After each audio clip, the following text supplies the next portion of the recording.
Hi, so I'd like to welcome you to the second panel of the day. So we are looking at developing development aid. So I think basically what we're doing here is kind of bringing out politics in development aid. So when we think about development aid, do we think about a kind of political intervention characterized by generosity or empathy towards other states? Or, you know, are these countries, do we think about development aid through a sense of entitlement and responsibility in a context of north-south inequalities? Of course, development aid is a tool of international relations. Development aid is a means by which countries can exercise influence in third countries. But it's also a way of projecting a certain identity of oneself. So humanitarian interventions, development aid is always political.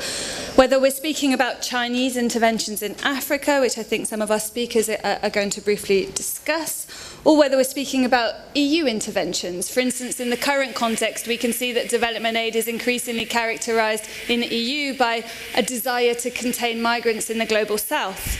Now, of course, the evidence says something different. It says that development aid doesn't at all reduce migration, but perhaps counterintuitively will actually increase migration. So what does this mean? Does this kind of rhetoric around development aid reducing migration, it seems to me to be more of a source of speaking to domestic populations in the European context.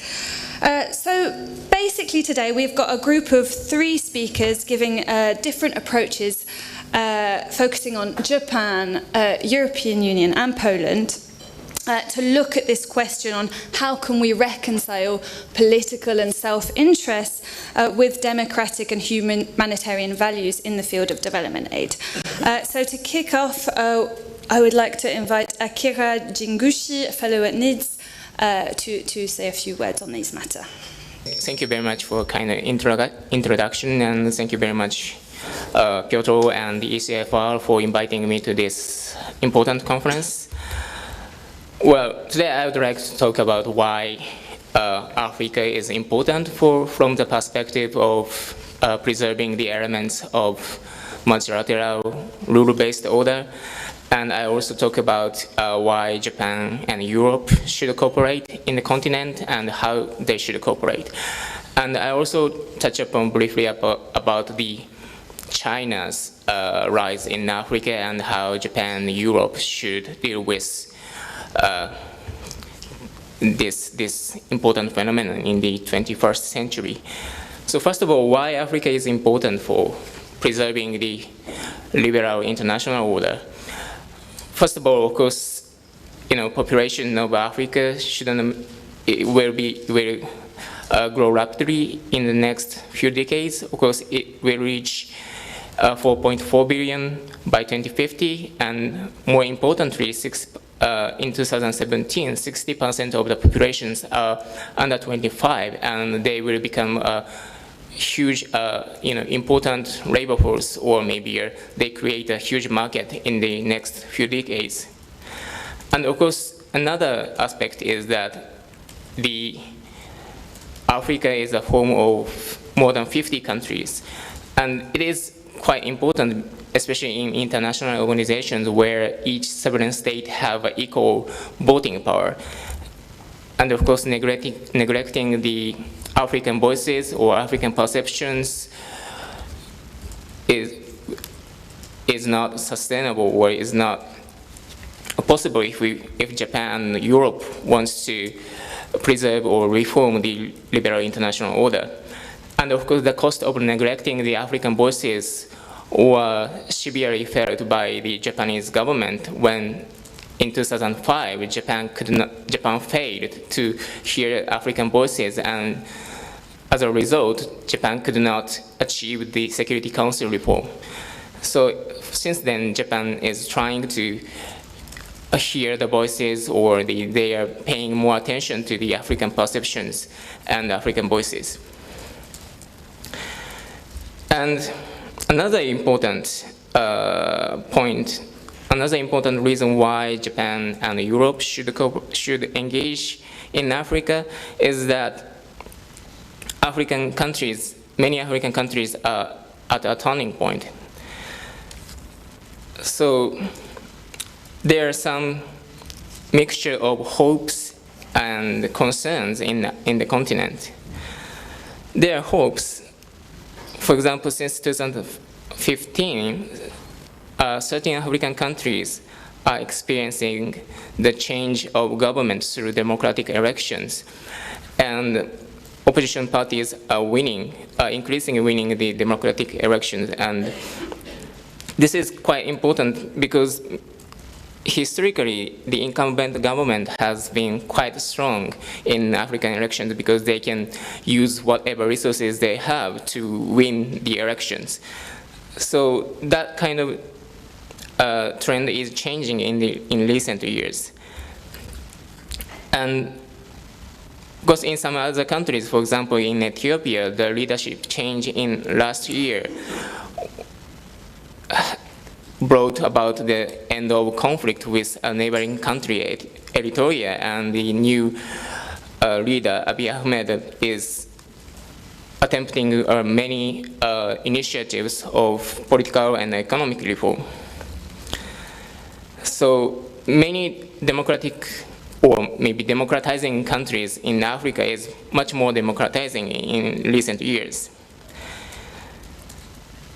And related to this is that African Union and regional economic communities are developing norms against unconstitutional change of the government. And for example, in a dramatic case of the Gambia in 2016 and 17, the West African nations deployed their military force to enforce the result of democratic elections in the country. And of course, the African Union is voicing against some African leaders if they want to reject the democratic elections, or they are against the implementing free and democratic elections. So in many ways, the African Union and regional organizations are embracing the principle of democracy and free elections. And in the economic side as well, in 2018, African Continental Free Trade Agreement was signed by more than 50 countries, and so far 18 countries ratified it. And this will be a great progress toward the open and free market in Africa, and it will be a huge boost to the economic growth in the continent. Also, there are, of course, many concerns in the continent. For example, of course, war and terrorism continue in some parts of Africa, including Somalia and DR Congo. And of course, political violence that are sometimes related to elections against civilians also continue in some countries.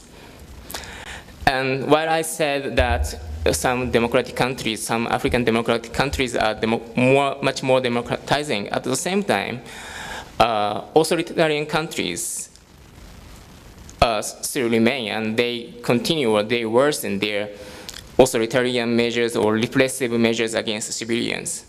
So overall, many analysts say that Africa is experiencing a kind of democratic backsliding, and their quality of democracy is worsening in recent years. And another concern is, of course, the rising debt. The African government's public debt to GDP ratio was more than doubled in the last 10 years, and it is reaching 50%. And of course, economic transformation or industrialization in Africa is not going so smoothly. So I think, against this backdrop, if Japan and Europe wishes to improve or maintain the liberal or multilateral international order, they needed to engage Africa more closely, and they needed to conceive some approach to deal with these challenges. So why Japan and Europe should cooperate? And what is Japan's approach to the continent? So from Japanese perspective, there are many reasons why Japan should see Europe as a potential partner in the continent. Japan's approach to Africa can be characterized by, for example, Japan's approach to Africa is still dominated by development aid rather than security engagement like deployment of military force, because Japanese deployment of its self-defense force to Africa is restricted by the Japanese constitution. So Japan's approach to Africa is mostly based on economic relations, including aid and investment.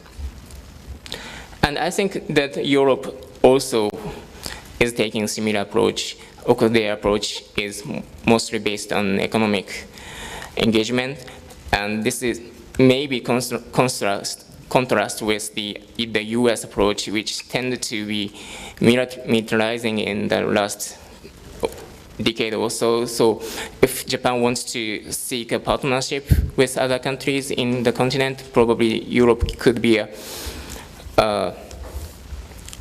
potentially good partner in the continent. And the second reason is that Japan's approach to Africa is also characterized by the partnership, because Japan-Africa relations are not strong historically or economically. I mean, because of course Africa is a quite distant continent for Japan, and it doesn't have strong historical or cultural ties compared with Europe. So when Japan engages the continent, Japan has always sought partners like the United Nations. So for example, sometimes TICAD conference, the Tokyo International Conference on African Development, which Japan has convened since the early 1990s, or is misunderstood as a bilateral conference between Japan and Europe, and between Japan and Africa, but in reality, the conference is a multilateral conference, co-organized by not only Japan and the African Union, but also by World Bank, United Nations, and the UNDP. So it is a conference not to pledge economic aid or economic investment. It is, but it is rather conceived as a place to discuss ideas about the development of Africa. So in that sense, I think partnering with Europe is quite a natural decision for Japan. And I think there are many avenues of cooperation between Japan and Europe. For example, I think Japan and Europe should cooperate more closely in the AU diplomacy. As I said, the African Union has led many interesting initiatives, like the Continental Free Trade Agreement, or its development of norms against unconstitutional change of government.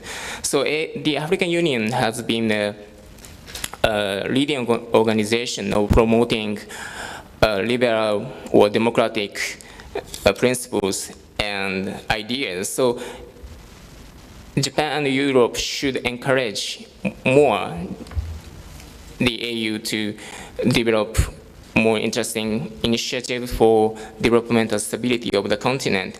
And I think the establishment of the Japan's delegation to the AU in 2018 is will be a quite important opportunity for Japan and Europe, especially the European Union, to deepen their cooperation in the AU diplomacy. And another area of possible cooperation between Japan and Europe is their engagement in countries that are in the middle of democracy and authoritarianism. As I said, that African countries, some democratic countries are becoming more democratic, while authoritarian countries are becoming more authoritarian in Africa. And of course, in democratizing countries, it is more or less easy for Japan and Europe to deal with, because they just need to encourage the African initiatives, but through investment and through aid. But more challenge, but probably aiding authoritarian or countries in the middle would be more difficult for Japan and Europe, but they need to consider more seriously about how they can aid, because if they are backsliding to authoritarianism and maybe autocratic governments, probably they will threaten the multilateral or rule-based order. So especially in the countries in the middle between authoritarianism and democracy, probably careful approach is required, including probably they need to have a kind of long-term and comprehensive approach is required. And in that sense, probably Japan or Europe cannot do it, provide assistance alone in these whole sets of sectors and in the long terms. So they need to consider how they can cooperate in aiding some countries to advance their democratic or liberal principles. And of course, the country, authoritarian country, in engaging with authoritarian countries, of course, Japan and Europe should cooperate as well, because they need a long-term engagement so that these countries will gradually move from authoritarian system to democratic system. But they also need to deal with China in aiding or engaging with these African authoritarian countries. Because China is, of course,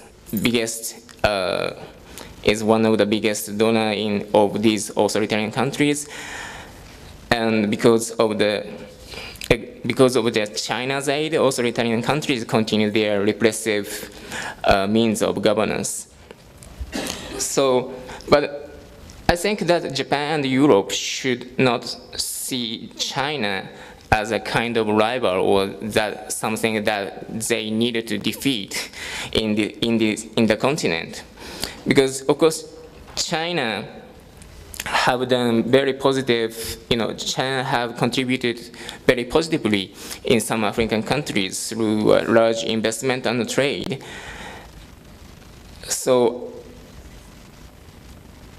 and we should not misunderstand that, the problem lies not necessarily in China, but the real problem in African development lies in the current political system of African countries. And it is just that China's approach was just exploited by these authoritarian regimes. And of course, China has a different concept of human rights, for example.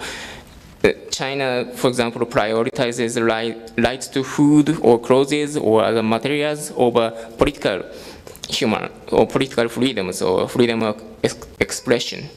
So China has a different philosophical understanding about human rights from Japan or maybe Europe, and probably accusing China about this different concept is not productive, because this can lead to, after all, philosophical discussion about human rights, and this does not lead to any meaningful result, at least in the short term. So what may be important for Japan and Europe is that they need to persuade China to, or they need to show why China's current approach is not sustainable in the long term. After all, China emphasizes development, and they of course see their interest in the stability of Africa. But so we needed to show them that why China's current approach, especially the neglecting the domestic abuse of human rights and unaccountability or the bad governance in African governments, can threaten the China's interest in development and stability in Africa. So, and they need to, and Japan, China, Japan and Europe should persuade China to take a more approach that are similar to Japan and Europe, so that China can gain its interest by taking a similar approach to Africa. So that's.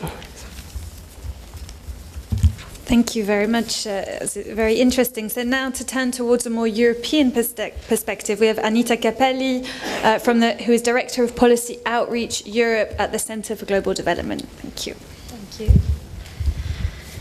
Thank you, and many thanks to the ECFR for having us and for allowing a debate on development aid on such a packed day. Obviously, in my view, it's an important issue. And I think it's also kind of a sign of the time that we allow a debate on Africa, which would have not been possible a few years ago.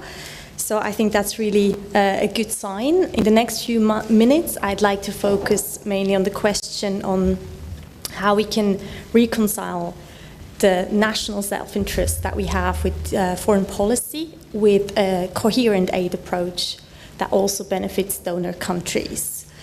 I'll then also provide a few thoughts on what the future of EU-Africa development policy could look like and finish off, because I'd be also very keen to hear your views. I think the Chinese Belt and Road Initiative has triggered a lot of discussions on our approach to China, to Africa, excuse me, and on how we could use aid to have more influence on the continent. So there's been a lot of debate on kind of this win-win policy. How could development policy be kind of benefiting us and benefiting donor countries? And I think when we think about win-win policy, this really relates to the question of why in the first place we are actually giving aid. Is aid just a measure of foreign policy? Is it just a tool kind of alongside diplomacy where we project our power across other countries?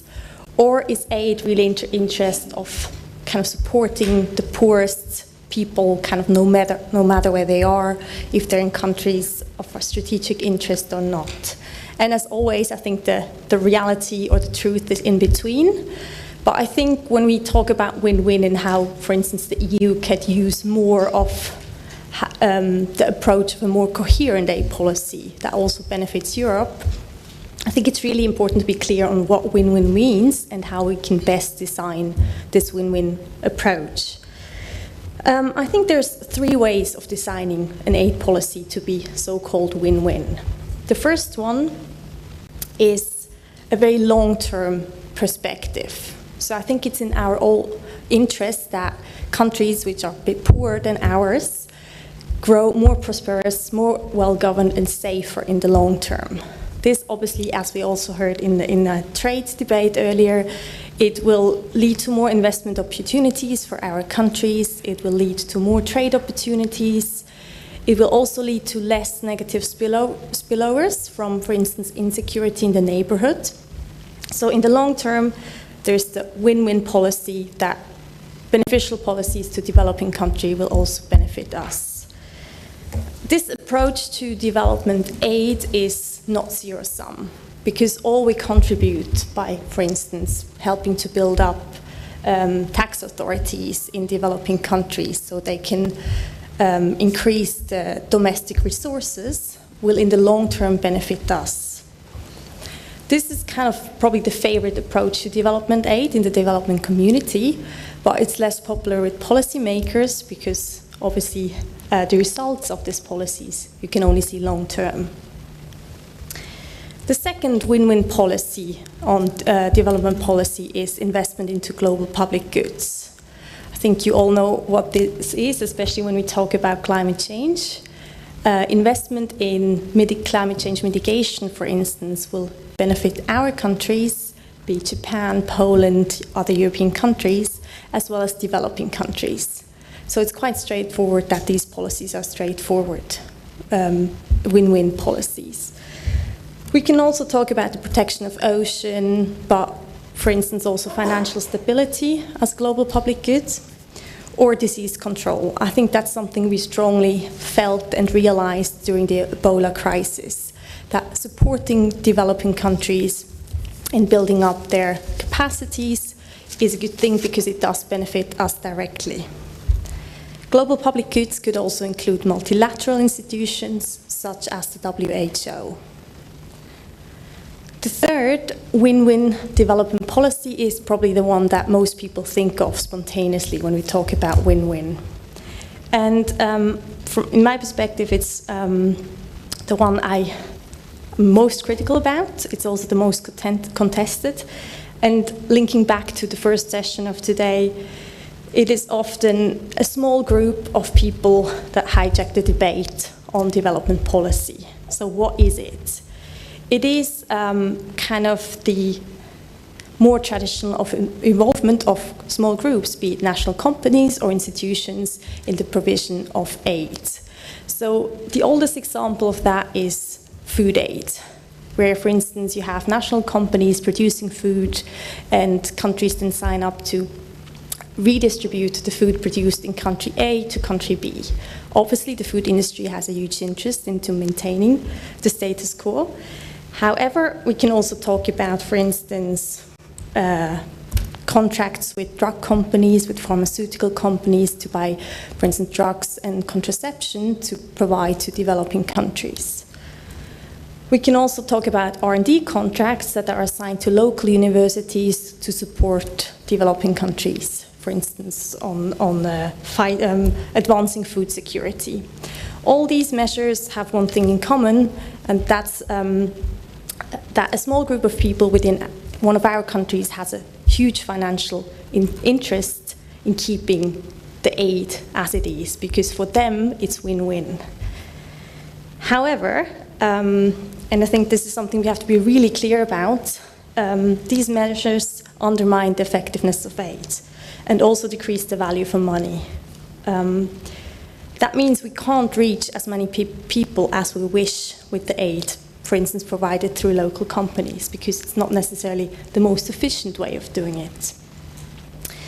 To give an example, cash transfers are not only much cheaper, they require less cost to administer, but also lead to better nutritional outcomes with the local population and enable at the same time to support local traders and farmers. So overall, the benefits are much broader, and with the cash that we actually assign to cash transfers, we can multiply the effect by supporting other groups beyond the groups we want to reach with our aid. So, for instance, also in R&D, we should ensure that R&D contracts to support developing countries with food security go to the best universities and not necessarily the local, ideally through public procurement contracts. So this aid in a very narrow sense is something I think we should be really careful about, because also in times like these where voters tend to be quite critical on aid. I've lived in the UK for a while, and there's a huge debate on if we should keep the 0.7 target on spending on aid, and can actually aid lead to basically anything. And to keep in mind that the aid money is aid money from our voters and our taxpayers, I think we do owe our taxpayers that we use the aid money as efficient and effective as we can, which usually, obviously there are exceptions, but overall that's not, for instance, tide aid or food aid. So aid in this rather narrow sense is often something that China is accused of doing. Especially with regards to Africa, China is often accused of just kind of jumping in, grabbing land, grabbing resources, or for instance, building infrastructure almost exclusively with local Chinese workers. Evidence speaks quite a different picture. I don't think this is something, when we look at actually the numbers, for instance, on infrastructure, on the employment, the workers that are employed by Chinese companies, it's not that black and white. However, I think what we need to be aware of, and I think that's also something where Europe and Japan can make a difference, is when you look at the Chinese Belt and Road Initiative, what we can clearly see is it comes at a huge price. The price is that poor countries often end up to be more indebted than they were before. So the debt levels in these countries have increased massively. To give one example, it's Djibouti. And I think kind of a lot of developing countries, they kind of wake up to the reality on what the BRI means and that it does come at a huge price. So this kind of links back to the question on how we should best design our European approach to Africa and kind of really square that circle of delivering aid that is in our interest and at the same time not compromising the effectiveness of aid. In my view, there are 4 ways we could do it, which don't mutually exclude each other. The first is to focus on the causes and not the symptoms of poverty. That links kind of to the first 2 of our win-win policies I talked about earlier. So global public goods and long-term indirect contributions. So for instance, when we focus on climate change mitigation, technology transfer, support for disease control, and the support of developing countries to collect tax, we're all helping build up capacities in the local countries, and at the same time, we help ourselves, because this is not a zero-sum game. If these countries grow richer, as I said earlier, we have more trade and investment opportunities, and overall, this will help our societies, and we will also be able to cooperate and solve global action problems that we see, for instance, on climate change. The second, and I think that's where we can again kind of talk about everything else but aid, is policy coherence. The EU currently is in a crucial stage. We have the multi-annual framework, financial framework discussion going on at the moment. We'll have a new leadership team in Brussels soon. And we also negotiate the post-Cotonou framework, which is all 3 things are crucial for the future of the EU-Africa collaboration. This unique opportunity means that we have to think about policies that go beyond aid. If we are to reach the Sustainable Development Goals and at the same time want to make use of the huge potential Africa offers to our generation and the next, we have to think beyond aid. We should, in our view, open our markets to exports from developing countries. Again, coming back to what Professor Urata said earlier, cutting agriculture subsidies or redesigning them. We should put in place a coherent pan-European arms sales policy. We should establish legal pathways of migration, invest more in R&D for innovation, in particular on health and climate change mitigation, and help spread the use of technology in and to Africa. These are just a couple of measures where we think we need a more comprehensive and coherent approach to Africa. Alongside, we should also encourage our companies to invest more and make use of the opportunities the African continent offers, and design a financial framework that encourages our companies to invest more. All these measures will have an impact on developing countries and help fight poverty and actually offer Africa a partnership that deserves the name partnership. In addition, this involvement can strengthen our focus on the rule of law and good governance. I think that's something Europe should continue to push for and is known for, and I do think Europe has an added value there. A sustainable, balanced partnership with Africa will therefore also provide a viable alternative to Chinese involvement. I think the third approach to win-win policy is that we keep providing humanitarian aid to meet the immediate needs and address suffering. However, to come back on what I said earlier about food aid, actions that actually tackle this symptoms and not causes of poverty, which is hunger, access to water, shelter, all these symptoms of poverty, they are, by definition, a redistribution of resources. So resources from our societies are redistributed to developing country societies. That's why we need to ensure that these redistribution mechanisms are designed in a smart way. That means, again, evidence-based, for instance, interventions like cash transfers. And last, I think what we need to be much more when you talk about development policy is to be honest about what works and what doesn't work. I think designing a good aid policy or an aid policy in general is always about trade-offs. So in order for development policy to work, both here as well as there, it is really important to think about what do we know, what does work, what doesn't work. And also to come back, I think what Sebastian said earlier on migration, it's a good example to see what actually works or what kind of myth we always believe. In Europe, there's currently a huge debate on investing a lot of development aid to tackle the so-called root causes of migration. However, we haven't really seen evidence that this works, first of all, or at least I haven't. I'm happy to be corrected if someone knows more. And also, as we heard, evidence shows that when countries get richer, migration actually increases and not decreases. So if development aid were to be effective in, for instance, job creation and wealth creation, what we expect to see is more migration.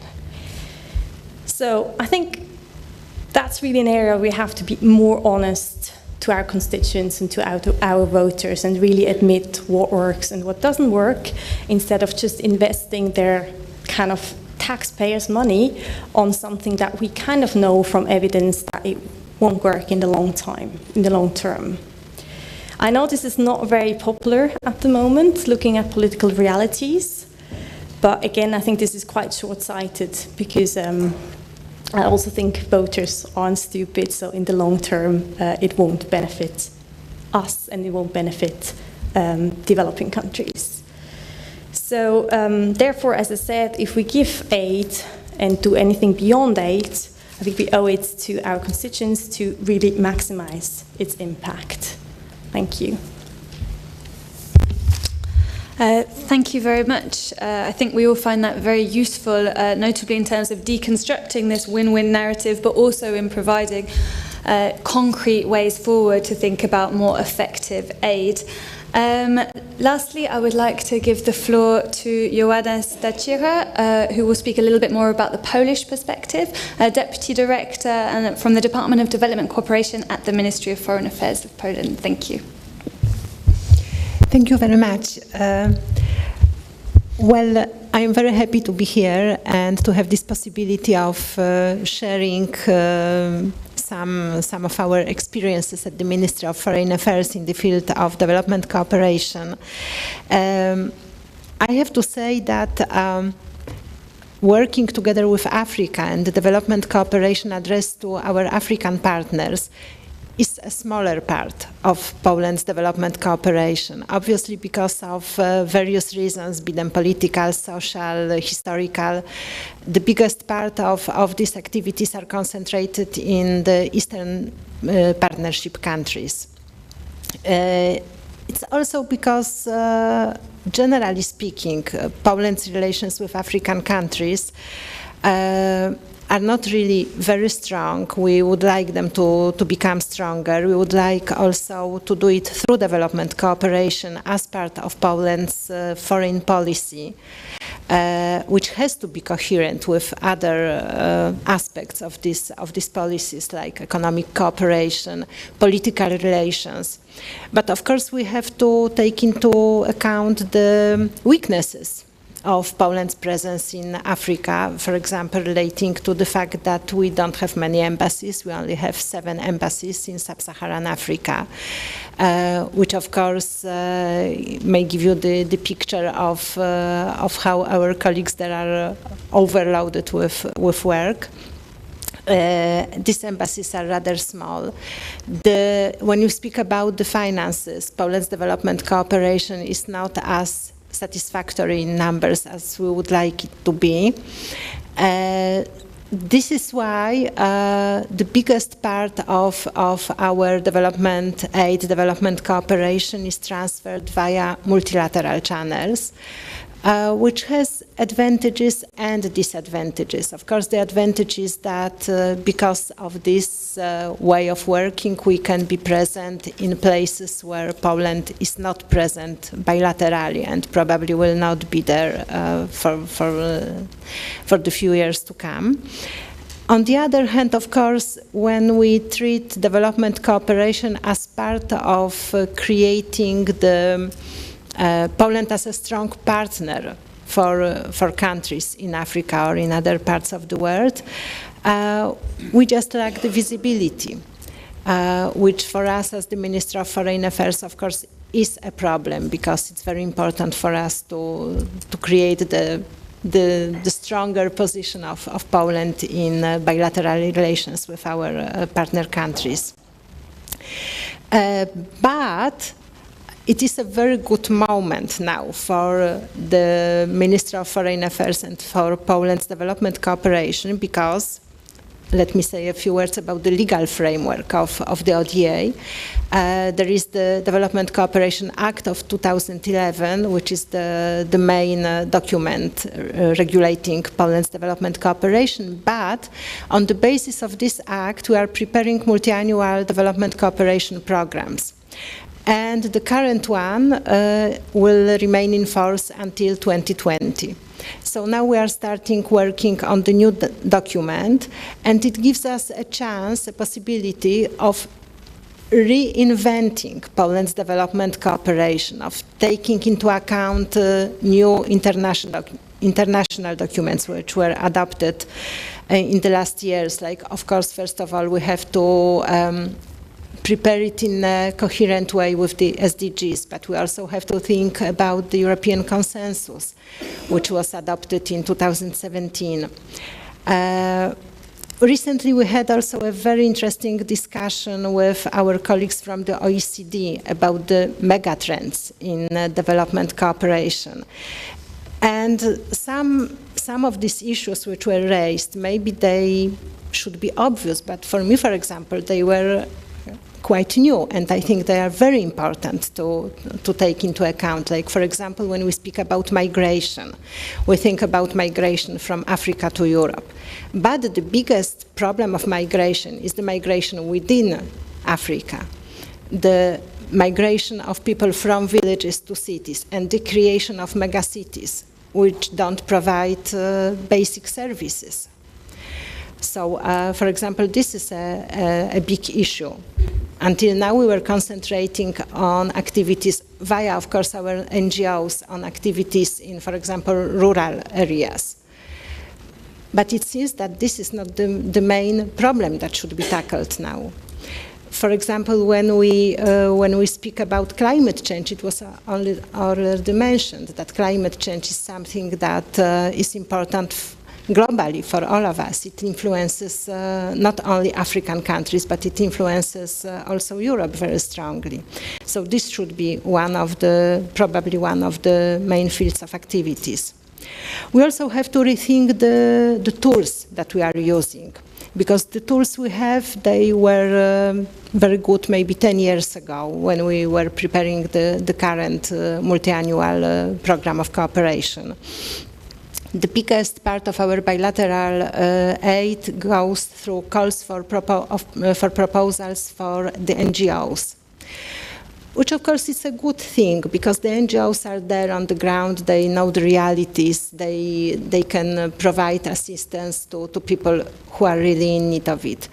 But maybe it's not the only way, the best way of working. I think we should work more strongly, more closely with partners in the partner countries to avoid the issue of bringing something from outside. It should be created rather inside, on the ground, because in this way it may tackle better the needs of people there.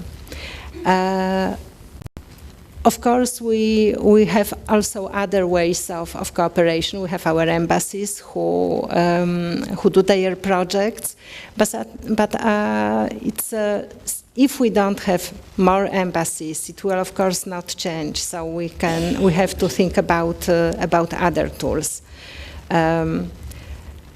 So basically, yes, it's a very interesting moment for us because the global approach to development cooperation is changing, and we just have to be cautious and try to position Poland's development cooperation, development assistance, taking into consideration the global changing situation of the partner countries within the EU, also the discussion about the reform of the UN, and be more active maybe within the UN framework.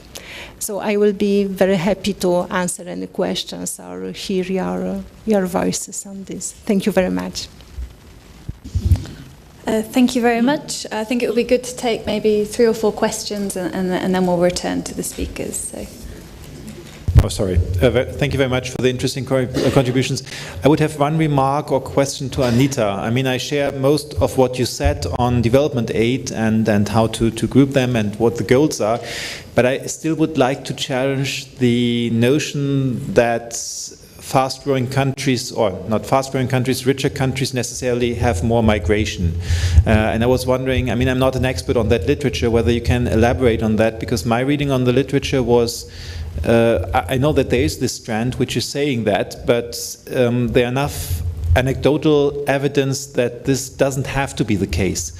And I mean, what we have seen in the European context, where we had migration from east to west, actually at the beginning we had a lot of migration, and then when there was a perspective of sustained and permanent increases in economic growth in the countries, it in a way well faded out. And if you look at the case of Ireland, there you wouldn't say that with the country growing richer you had more migration, but it was, I mean, it started when they were very poor, and then they even had backward migration, and then of course a crisis came and they had again outward migration. But I don't think saying that incomes increase and we have more migration really gives us the full picture. And of course promoting this statement is a bit dangerous, because the conclusion would be if we don't want to have migration from Africa, then well, cut development aid and let them where they are, hope that they remain very poor, don't have access to the internet, and don't even learn about the possibility to migrate, and then at least, well, we are better off. And then so I would like to hear your thoughts on that. Thanks. Bruno Sulda, Center for International Relations. There's much debate about Chinese investments in Africa, and perceptions are quite very various in various countries. My question is about research on local perception. I mean, how local population in African countries perceive Japanese development aid to Africa. For sure, there is such a research. Just a question to our Japanese colleagues about that. How local population receives and perceives Japanese development aid to Africa. Thank you. Thank you, Karina Jędrzejowska, University of Warsaw. I have a question to all 3 panelists, and rather general one. From various perspectives you presented, Japan, broad European and Polish, how would you assess the impact on the future of development assistance of the, let's call it, new philosophy of a paradigm of development financing as put together in 2017 Maximizing Finance for Development document?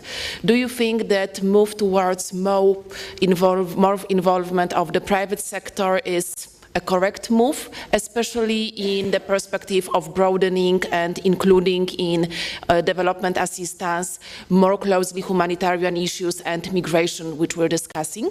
And next point, in the same perspective, how would you assess the impact of the US moves in terms of restructuring or actually abandoning the US aid in the form as we know it for the future Chair of Development Cooperation and Development Assistance Committee. Thank you.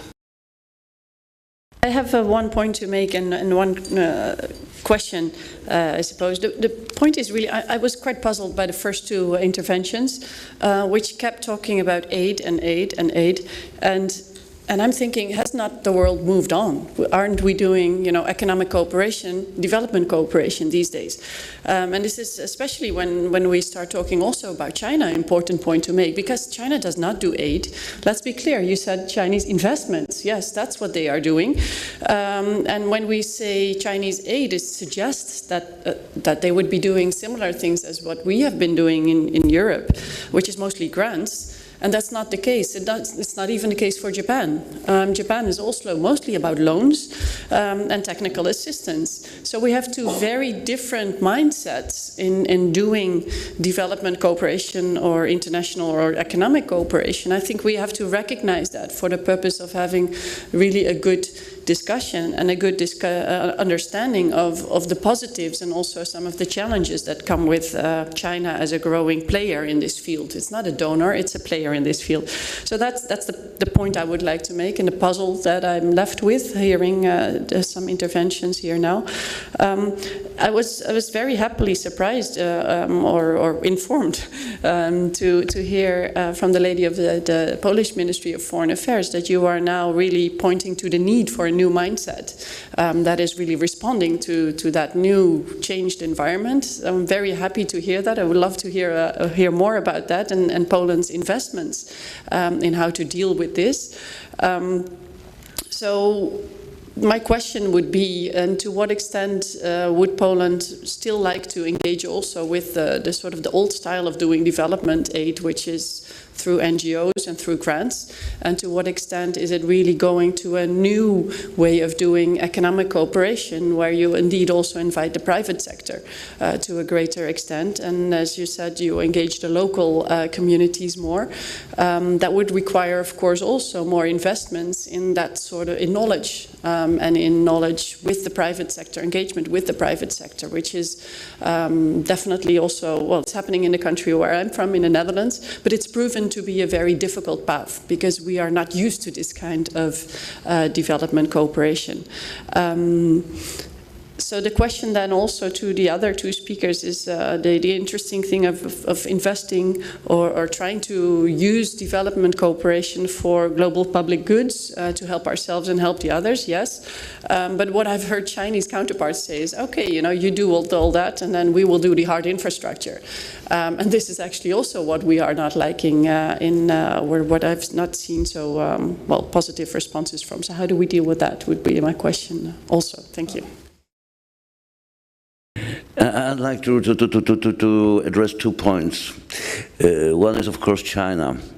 Yes, the democratic governments in Africa are getting more democratic, and authoritarian governments in Africa are getting more authoritarian. And we have an increasing number of strongman governments in Africa. And those strongman governments in Africa are not so much adherent to the values of democracies and human rights that Americans and we Europeans. And for them, Chinese, which are not lecturing them about democracy and are not lecturing them about the human rights as we used to do, are quite attractive and quite charming proposal. Whatever we call it grants or whatever we call it investments, Chinese proposal to Africa is for those strongman regimes really sexy. Our Japanese colleague advised us at the end, at the conclusion of his intervention, that the EU should persuade China to take similar approach of Europeans. I'm afraid this is the sort of a demonstration of our helplessness, because we really don't know how can we treat the growing role of China in Africa, and should we do anything about it or not? Moreover, is Africa to be one more battlefield between Americans and Chinese for a global dominance and for New Deal in global governance? That's why my question would be, do you have any idea what does it mean that Europe should persuade? Chinese. The second question is about countries of a middle-sized countries of dimension of Poland, and the role this category of countries can play or not in the issue of aid to Africa. With all due respect, Polish trade with Africa is more or less 1.1% of all Polish foreign trade. And Polish investments in Africa are, of course, close to nil, despite 3 or 4 examples we know by heart for 10 years.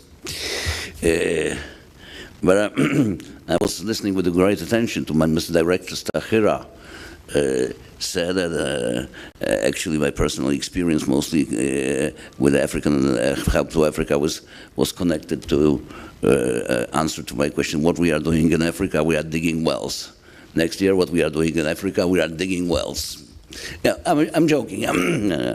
But the fact is, for instance, that the education programs for Africa, for African people to be organized over there at this spot, various education programs are limited because we simply have no money. Yeah, and I would say that the role of the Catholic Church, Polish Catholic Church in Africa, Polish nuns, is much more visible than the role of the government of Poland in this respect. I'm taking Poland just as an example of the country of this size. What country of our size and with our means and ways can really do in Africa, or we just simply have to sit and witness what the Japanese are doing, what Americans are doing, what the Chinese are doing. Okay, maybe people from Sweden, Norway, Scandinavia, but do you have any other role than giving good advice? Thank you. I'm not talking about China because, Madam Director, you is much more prepared to it than me. Thank you.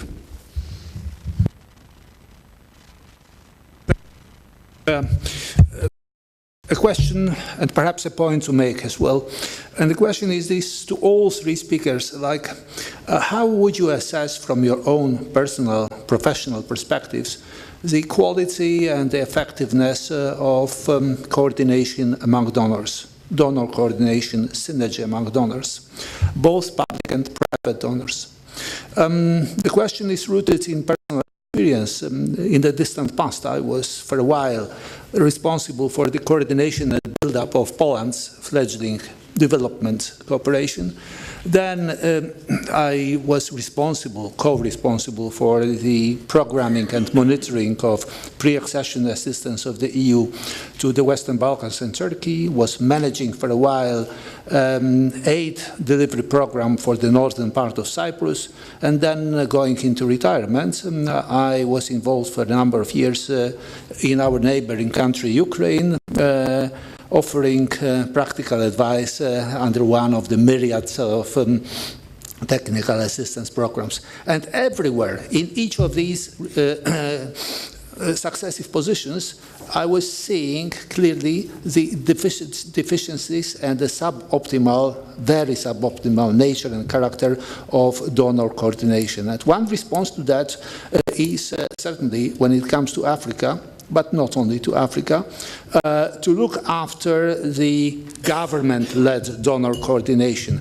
But that entails, of course, certain conditions, like quality of management of public finance, like quality of government procurement, like fight against corruption and the gradual eradication of corruption at all levels of public administration, and more. So while this is certainly not easy at all, it is one of the large unresolved or part-resolved issues when it comes to development coordination. How do you see that, and do you see anywhere room, opportunity for going at it in a more effective, more productive way? We are the main responsible as the EU, because collectively everybody knows we are responsible for well over 50% of the total volume of development aid worldwide. So we are the ones who will be asked to offer useful way forward, useful ideas on how to further improve all that thing. Janusz Onyszkiewicz. Well, I have the feeling that when we talk about development and assistance, we concentrate, in Europe at least, we concentrate on Africa. And there are at least two reasons why this is the situation. One reason is European past, colonial past, and the second is a certain threat of migration from Africa.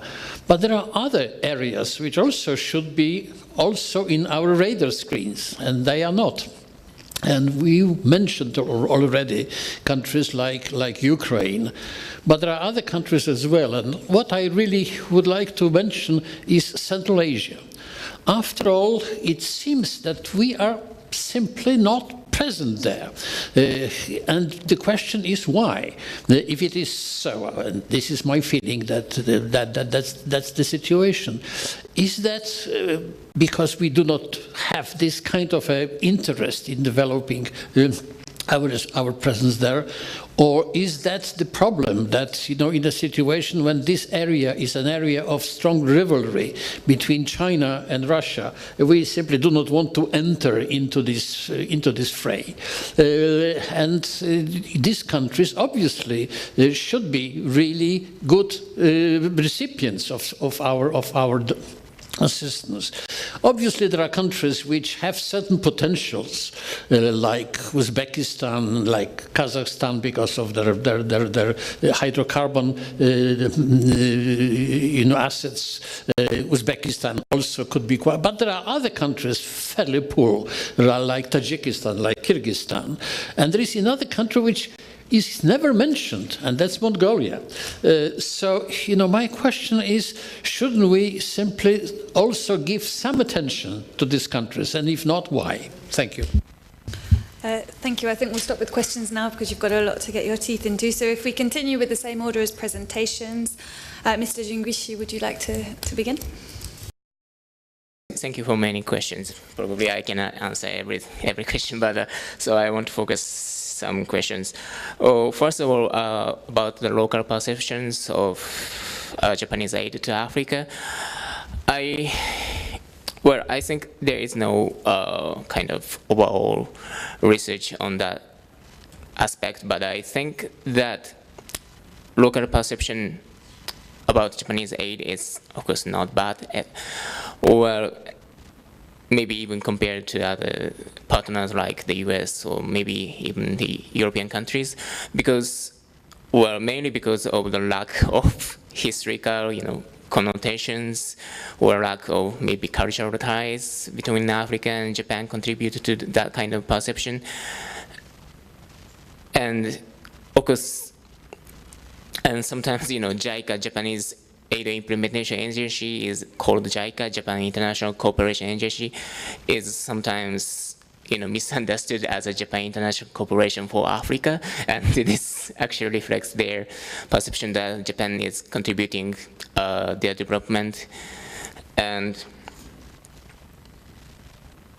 I think, and also, you know, African people tend to think that, you know, Japan doesn't have a history of colonialism or occupation. Of course, Japan has some complex history in its own region, but of course, African countries don't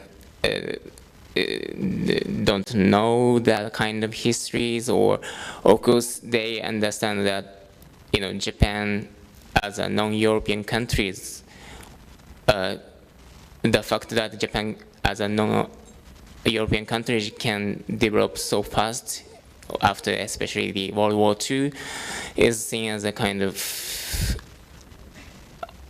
good model for African countries. So in many ways, I think local perception about Japanese aid or Japanese development is seen as kind of positive.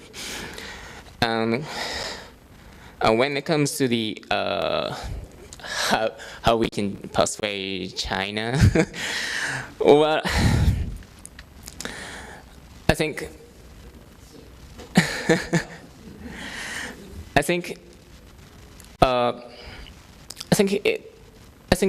I'm a bit optimistic about that kind of possibility, because, you know, of course, China is not a static, China's approach to Africa or China's approach to development is not something is that static. And of course, China is learning much more about how they can effectively develop or, lead stability in some African countries. Because after all, if the African countries or countries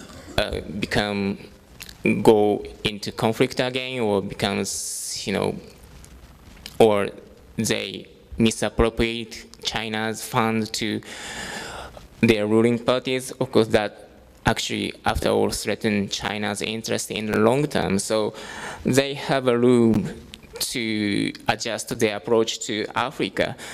And of course, this is quite different. I think this is quite different from China's approach to their neighboring regions like Southeast Asia or East Asia, because of course China is becoming quite assertive in their own region, in her own region in Asia, because China has a strong strategic interest in its own region. But when it comes to Africa, for even China, Africa is quite a distant continent, and China's history of engagement or investment in the continent is not so strong or not so long compared to European countries, and they're more or less flexible to changing their approach.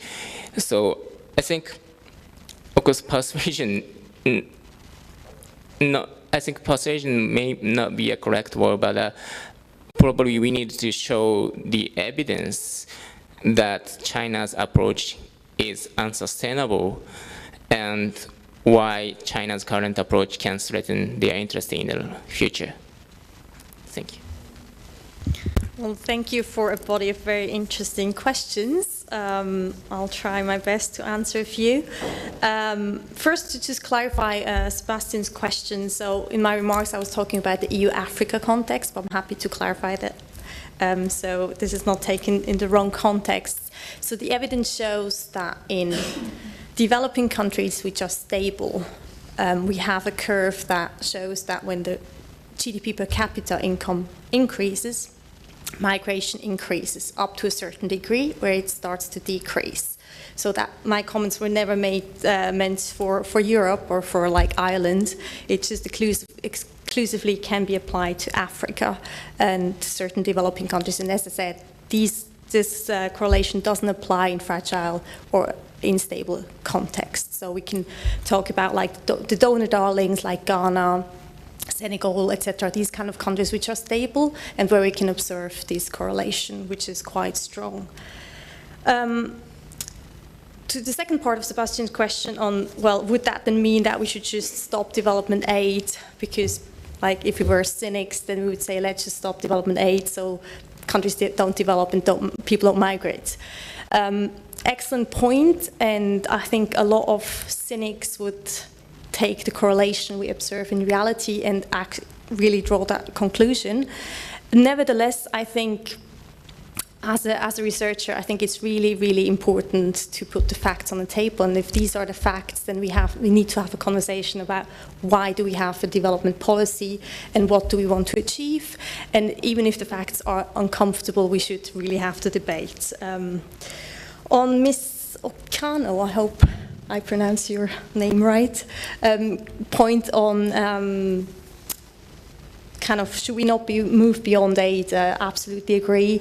I was hoping to make that point in my policy coherence pillar, that we should also look at, and kind of like what I meant with a partnership that deserves the name partnership. A partnership means that we have a balanced approach and that we offer Africa or other developing countries a seat at the table that goes way beyond aid. So thanks for making that point, and I fully agree with that. Then we had a question on development finance. I think development finance is an interesting tool. It's very important. I think we all know the question, or kind of the from billions to trillions, on how much money is needed if we want to achieve the Sustainable Development Goals. Personally, but I'm not an expert on development finance, I'm not too convinced that just blending tools will be sufficient to achieve all we want to achieve with the SDGs. I'm also not quite sure that the DFIs, the development finance institutions, currently really take on the job of stepping into where the private sector can't step in. What I've seen so far, but that's an incomplete picture, is that private sector and development finance institutions often invest in the same kind of projects, so it's more of a crowding out effect. I'll be very curious to see what the European Union will do in the next MFF. So there is proposals on the table on the EFSD+, so the European Fund for Sustainable Development, and how this will develop and if they will kind of tackle some of these questions. Also to talk a bit more about kind of what role the EIB should play alongside the EBRD. I think that's something which we should look at. Maybe lastly, on the quality and effectiveness among donors. The question from down this side. I'm not too optimistic, to be honest. I think what we see from the OECD DAC at the moment is not very convincing. I think the OECD DAC is an important body, but it doesn't really live up to the realities of today anymore, where we have like, it's kind of the rich country club.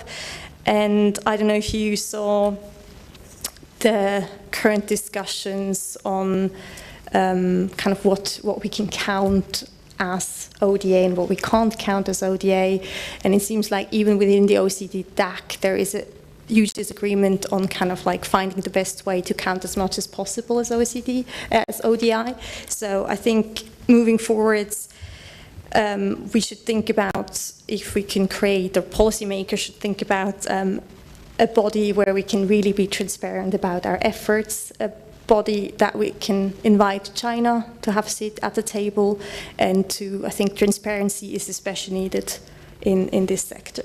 Thank you. Well, the issue of inclusion of private sector was raised a few times. Of course, I know that it's very difficult, and I know that it's just the beginning of thinking about this cooperation or this tool. I also know that the trade exchange between Poland and African countries is very low, and that the investments there are almost non-existent. But since at this moment we don't have an agency, a development agency, we don't have a development bank, so maybe the step that we should do now is to create a development bank, or help one of the existing banks in the accreditation to act as a development bank. Maybe it would encourage Polish investors if they could get guarantees. I don't know. I mean, we just have to try, because the public money for development assistance will not raise. I mean, we have to bear it in mind. We are applying, we are trying, we are convincing, we are speaking with members of parliament, with other actors, but this money will not increase. So we have to look for new tools, and we have to try to combine the efforts with other partners and with other players. Whether it will help us increase our presence in Africa and our development cooperation with Africa, I don't know, but we have to try. So, and of course I know it will not be very easy. Maybe it will be easier, and it already started in the Eastern Partnership countries, also because there is a lot of interest of various actors in Poland in working with these countries. In Africa it may be much more difficult. And there was also a question about the coordination of donors. I think that the joint programming is the first step to better coordinate the presence in some of the countries. At least it gives, it provides exchange of information. Poland is part of joint programming in Senegal and in Ethiopia. It's just the beginning, but I think it's the right way to act. Of course, we have also to remember that there are bilateral interests, so that's why the full coordination of donors will never be possible. But exchange of information, I believe, yes, it is the right way. Thank you. Okay, thank you very much to our three panelists for three highly interesting presentations. So I think we'll draw to a close here, and if you have other questions, then I'm sure that we can continue the conversation over lunch. So thank you very much.